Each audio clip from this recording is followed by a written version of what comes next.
Berlatar pada tahun 1988 di sebuah kota kecil bernama Rondo di Texas, cerita diawali dengan memperkenalkan seorang janda bernama Lena yang merupakan pemilik warung makan sederhana.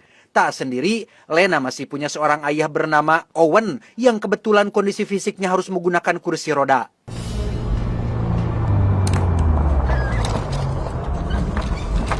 Tak lama, muncullah sebuah mobil yang ternyata ada 3 pria tinggi besar yang datang ke sana.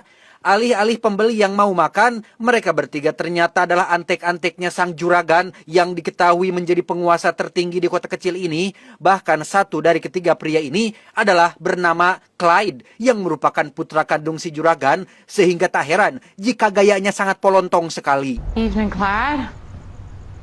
We just closed up. Yeah, I know.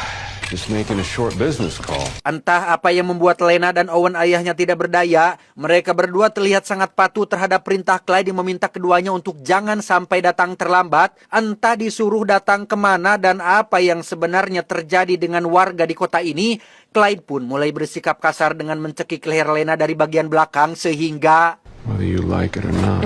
Clyde, I'm gonna ask you kindly. Tak terima diinterupsi, Clyde pun meminta maaf kepada Owen sebagai ayahnya. Namun yang terjadi selanjutnya adalah... No, wait. Daddy! Are you okay? Tak berdaya, itulah kondisi Lena dan ayahnya sehingga di dalam kesendiriannya, Lena yang suaminya gugur di medan perang pun sering berdoa agar dikirimkan malaikat untuk membebaskan kota kecil ini dari penderitaan. If there was ever a time, it's now. Dan mari saya perkenalkan Anda dengan sosok si juragan. Ini bebenguknya, tinggal dengan nyaman di rumah besar dan segala kekayaan yang dimiliki. Juragan adalah penguasa kota kecil ini. Saat Clyde putranya akan berangkat kerja sebagai preman yang suka patroli, juragan mengingatkan Clyde untuk selalu awasi dengan jeli setiap warga mereka dan jangan sampai ada yang buka suara tentang kegiatan mereka di kota kecil ini. Alright. See you later.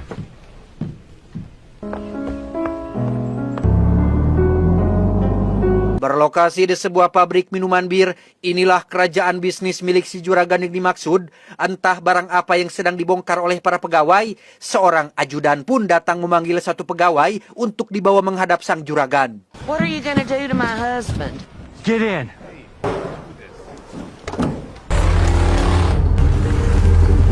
Setibanya di rumah juragan, si pegawai pun tampak sangat ketakutan saat si juragan memperingatkan dia untuk jangan macam-macam. Rupanya, si pegawai ketahuan telah menelepon seseorang di luar kota terkait kegiatan mereka di kota kecil ini, dan juragan sangat tidak menyukai hal tersebut sehingga... Remember this. Malamnya, kita akan diperlihatkan dengan kerajaan bisnis si juragan yang ternyata bukan pabrik bir, melainkan tempat perdagangan narkoba yang diselundupkan ke dalam kaleng minuman bir. Dengan kata lain, juragan adalah seorang bos gembong narkoba yang menjadikan seluruh warga di kota kecil ini sebagai pegawainya, termasuk Lena dan Owen ayahnya yang dipaksa bekerja untuknya. Dan kisah akan berfokus pada seorang pengembara asing yang entah datang dari mana. Dia bernama, kita panggil saja dulu si Abah, karena usianya yang sudah tua. Tempat pertama yang Abah datangi adalah sebuah kafe untuk ia bisa sarapan. Terang-terangan Abah mengaku tidak punya uang, tapi bisa melakukan apapun pekerjaan. Yang karena rak di sana sedang rusak, si pemilik kafe pun meminta si Abah untuk memperbaikinya.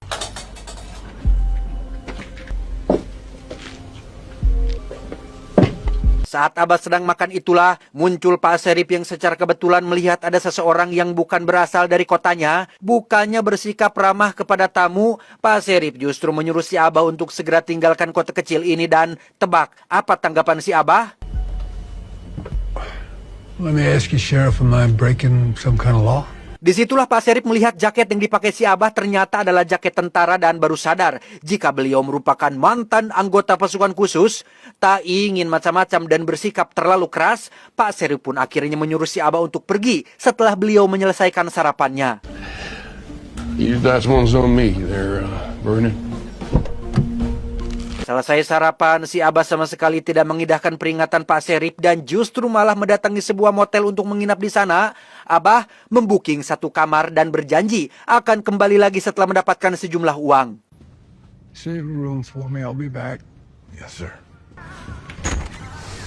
Setelah berkeliaran sebentar, Abah pun melihat warung makan milik Lena dan Owen ayahnya. Masih dengan sikapnya yang belak-belakan, Abah pun mengaku sedang butuh uang untuk bayar kamar motel dan meminta sebuah pekerjaan apapun yang bisa ia lakukan. You fix it and I'll keep you on for a day.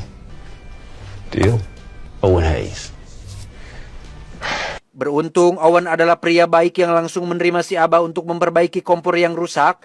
Tak lama, muncullah Lena yang tampak terkejut dengan keberadaan orang asing di tempat mereka. Karena jika sampai Clyde dan anak buahnya tahu, Lena dan ayahnya bisa kena masalah. The man's in need, Lena.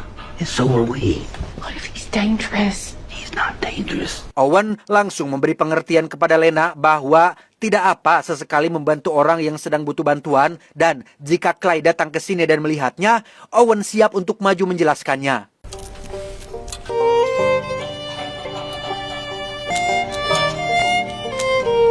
Beberapa jam kemudian, Abah akhirnya berhasil memperbaiki kompor mereka yang rusak. Tak hanya kompor, Abah juga memperbaiki rak dinding mereka yang hampir copot. Dan tebak, siapa yang akan datang sebentar lagi?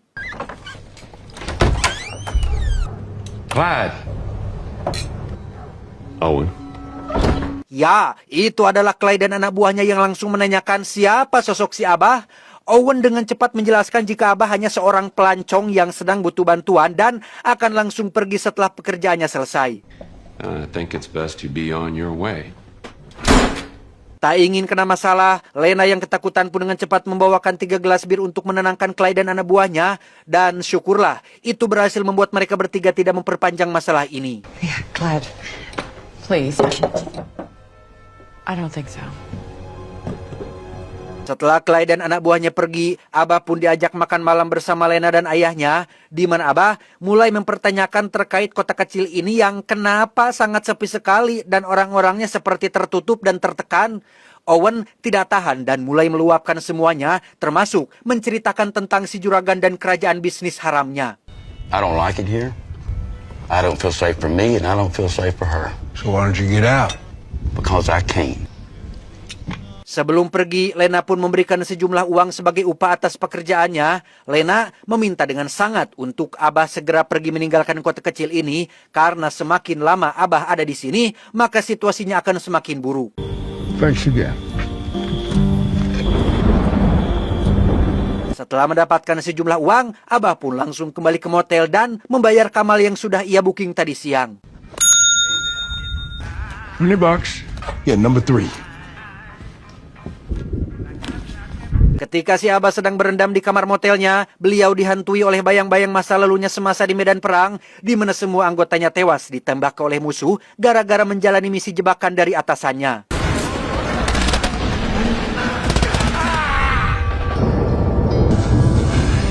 Besokan paginya, bukannya langsung pergi dari kota ini, Abah justru kembali ke warung makan milik Lena dan memperbaiki talang air yang sudah rusak. Berbeda dengan Owen yang senang dengan keberadaan Abah di sana, Lena tampak sangat khawatir karena jika sampai Clyde tahu Abah masih ada di tempatnya, maka masalahlah yang akan menimpa mereka.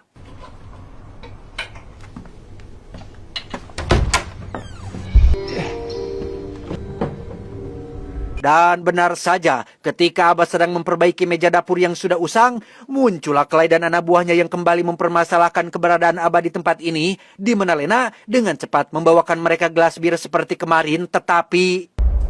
Now you know the rules. I know, but What the hell has got shut your mouth? you are making a big deal out of nothing, Clyde. Melihat tangan Lena ditarik, Abah masih bisa sabar dengan tidak melakukan apa-apa. Tetapi ketika Clyde mulai bertindak di luar batas dan menyakiti seorang perempuan, emosi Abah pun mulai naik dan ya anjing, inilah yang Abah lakukan. Clear your weapons. Soldier. Setelah Abah berhasil mengusir Clyde dan anak buahnya, Owen dan Lena pun langsung memanggil beberapa warga untuk membahas masalah ini.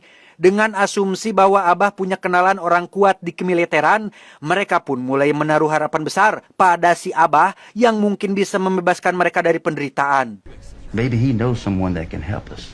The guy wouldn't be a bum if he knew the right people. Abah sendiri terlihat sedang menelepon di belakang. Ia menghubungi kawan lamanya sesama veteran perang yang tampak terkejut mendengar suara Abah yang dikira sudah tewas di medan perang ternyata masih hidup. Abah hanya ingin menagih janji si teman yang katanya siap membantu ketika si Abah sedang kesusahan. That's what you owe me, Dad. Anything at all. Just ask. Sementara itu, Clyde pun langsung pulang ke rumah dan mengadu pada ayahnya terkait si Abah yang sudah menghajar dia dan anak buahnya. Juragan langsung menghubungi Pak Sheriff dan menugaskan dia untuk masalah ini. I'll take care of that right now, Mr. Whitfield. Thank you. Tak buang waktu, Bapak Sheriff pun langsung meluncur ke lokasi dan mendapati sebagian warganya berkumpul di tempat ini, di mana Abah tiba-tiba muncul dari belakang dan mengaku baru selesai menelepon seseorang. Penasaran dengan siapa orang yang sudah Abah hubungi, Abah pun berbohong dengan mengatakan bahwa ia baru saja menghubungi seseorang bernama Kolonel Jack Hollister yang merupakan komando pasukan khusus Angkatan Darat Amerika Serikat, sehingga hal itu langsung membuat Pak Sheriff ketar-ketir. I'll be on my way. Thank you, sir. Is any of that true? Not a word. Dirasa ini sangat urgent, Pak Sheriff pun langsung menghubungi juragan untuk memberitahu terkait sosok si Abah yang punya kenalan seorang kolonel bernama Jack Hollister. Juragan sempat terkejut, tapi kemudian meminta Sheriff untuk tenang, karena ternyata juragan juga sangat mengenal sosok kolonel Jack Hollister yang faktanya sudah tewas bertahun-tahun yang lalu. Call Luis. Let him know that we got a problem he's got to fix immediately.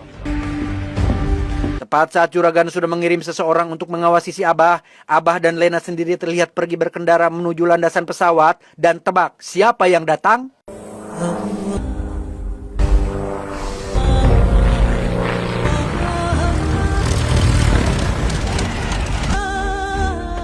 Ya, itu adalah pesawat milik teman si Abah yang sebelumnya dihubungi. Sesuai permintaannya di telepon, kedatangan si teman adalah untuk mengirimkan souvenir berupa kantong berisi senjata api lengkap untuk berperang, tanpa sadar jika di kejauhan ada antek-antek si juragan yang sedang mengawasi.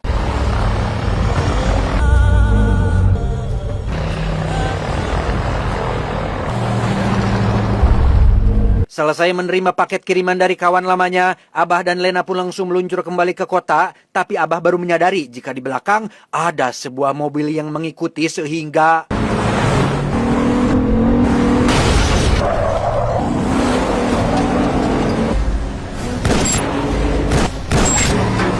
Kedua antek juragan pun mengambil jalur lain tepat di samping sungai, di mana mereka mulai melepaskan beberapa tembakan dan...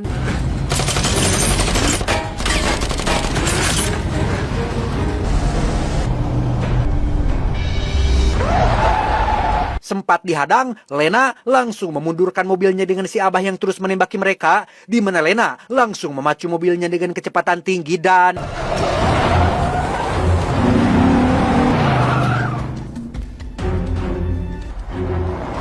Berlokasi di pabrik terbengkalai, Lena dan Abah pun masuk ke sana untuk bersembunyi, tetapi kedua antek juragan berhasil mengetahui hal itu dan langsung masuk menyusul mereka berdua.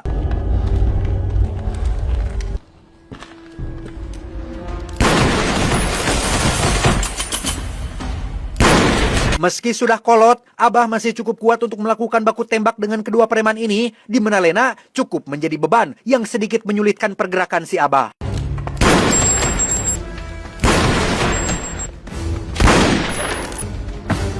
Sadar kedua preman ini tak akan berhenti, Abah pun memberikan Lena sepucuk pistol untuk ia melindungi dirinya sendiri, sementara Abah akan menghadapi mereka berdua seorang diri.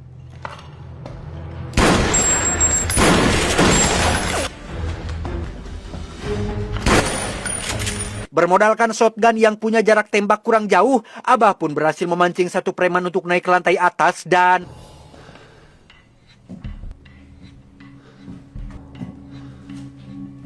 Sambil bersembunyi dengan posisi terlentang, Abah pun dengan cepat mengisi peluru shotgunnya, di mana si preman tampak kebingungan saat melihat beberapa kulkas bekas yang berada di sana, sehingga...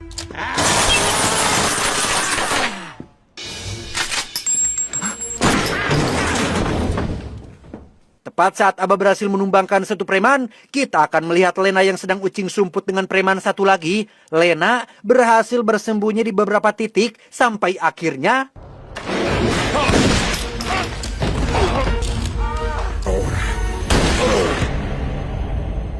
Ya, Abah berhasil menembak si preman dari atas dan menyelamatkan Lena tepat waktu.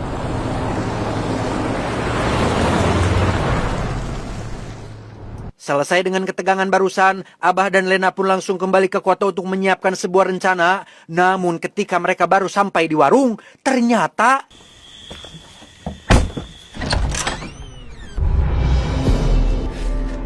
Surprise. terlambat sudah. Clyde dan anak buahnya sudah keburu menyandra Owen dan beberapa warga yang ada di sana. Clyde menganggap kejadian tadi siang sebagai masalah personal sampai-sampai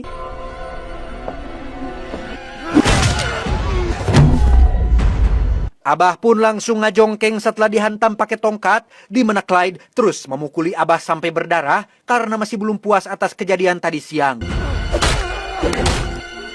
Get her back. Puas menghajar si Abah, Clyde pun memperingatkan Owen dan semua warga bahwa sanksi atas pengkhianatan mereka akan sangat berat. Tapi untuk Lena, Clyde memberinya pengecualian karena sejak awal si Clyde ini memang ada rasa atau naksir kepada Lena.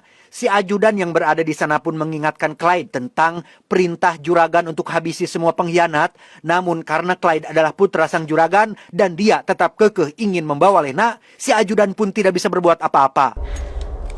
Get the hell out of my way, Zeke. Now or later.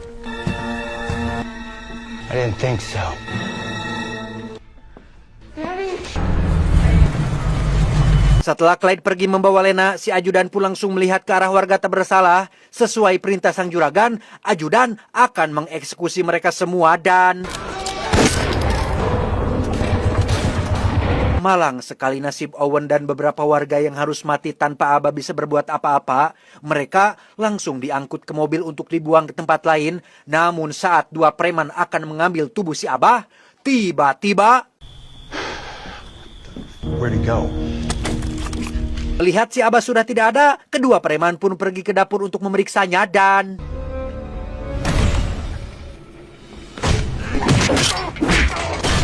ya, si Abah langsung menghajar mereka berdua dan inilah aksi beliau yang sangat brutal.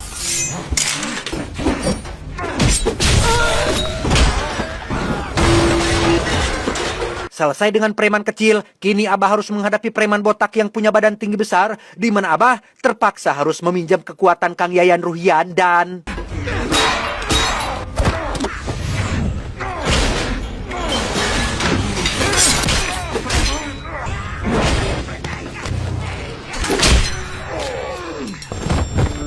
layaknya Iko Uwais, Abah pun berhasil menumbangkan preman botak dengan tangannya sendiri. Agak mustahil memang, tapi beliau berhasil melakukannya.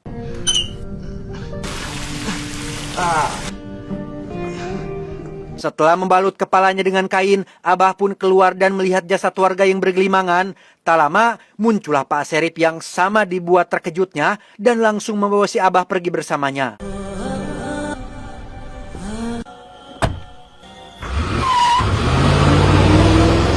Pak Serip memborgol Abah ke mobil dan membawa dia ke pabrik narkoba. Tanpa Serip sadari, Abah diam-diam sudah membawa seonggok kawat di sakunya dan berusaha untuk membuka borgol tersebut. Serip kemudian menghadap si ajudan dan sedikit mengeluh tentang tindakan mereka yang sudah sangat keterlaluan. Menurut Serip, mereka tidak perlu sampai menghabisi warga tak bersalah karena bagaimanapun juga dia adalah seorang Serip yang masih punya hati nurani dan agak sakit hati ya melihat warganya sendiri mati dengan cara seperti itu. Sehingga alih-alih kooperatif, Serip pun mulai melakukan pemberontakan tetapi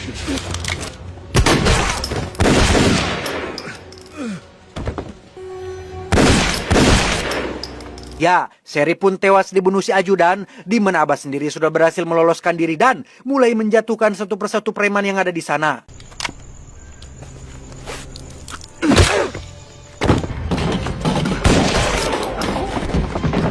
Seperti Atami Korpi yang dijuluki sebagai One Army Man, Abah pun berhasil melumpuhkan belasan preman hanya seorang diri dan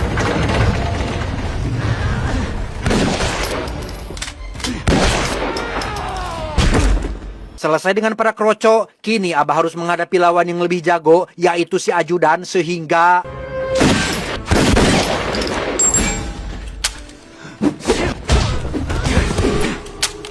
Dengan gaya hand-to-hand combat alias gaya bertarung jarak dekat, Abah dan si ajudan pun melakukan pertarungan intens yang cukup menggugah adrenalin dan...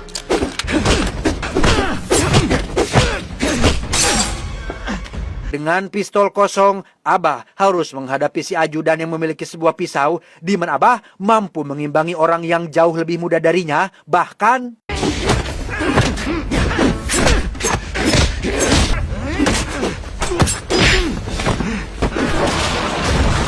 Pertarungan pun berlangsung alot dengan si Abah yang tak kunjung lelah. Si ajudan sempat heran dari mana staminanya berasal. Apakah karena sering minum jamu atau kuku bima? Entahlah. Abah kemudian naik ke atas tangga dan mulai memanfaatkan sesuatu yang ada di sekitarnya. Sampai akhirnya...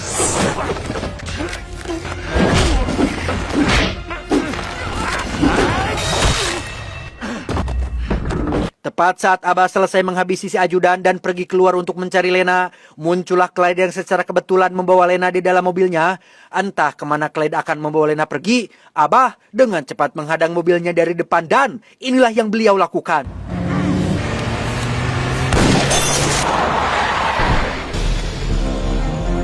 Abah berhasil menembak Clyde tepat sasaran dan menyelamatkan Lena dari bahaya.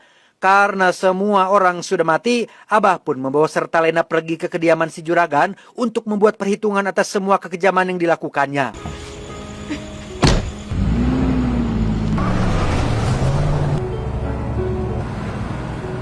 Tepat saat juragan sedang main piano dan memainkan lagu berjudul Hitam yang dibawakan oleh Rita Sugiarto, muncullah Abah dan Lena yang ingin minta pertanggungjawaban dan tebak apa yang si juragan ucapkan ketika pertama kali melihat sosok si Abah? Jack Hollister, what the hell are you doing here? Ya, ternyata Kolonel Jack Hollister yang sempat disebutkan tadi tidak lain adalah si Abah itu sendiri, yang mana ketika juragan memanggil si Abah dengan sebutan prajurit, disitulah saya baru sadar jika si juragan adalah mantan atasan si Abah yang punya pangkat jenderal. Dengan kata lain, orang yang mengirim Abah ke dalam misi bunuh diri di masa lalu adalah si juragan kopok ini. You sent us in there. You knew we'd get annihilated. You knew that. Dengan fakta bahwa si juraganlah yang telah menyebabkan semua anggota pasukan khususnya tewas, Abah pun semakin dibuat murka melihat bebenguknya yang pianyingeun sehingga... You hear me, soldier? Do you understand me? Mamam sate kop. Tak hanya ditembak cokornya, Abah juga menyiram si juragan menggunakan alkohol dan Anda sudah pasti tahu apa kelanjutannya.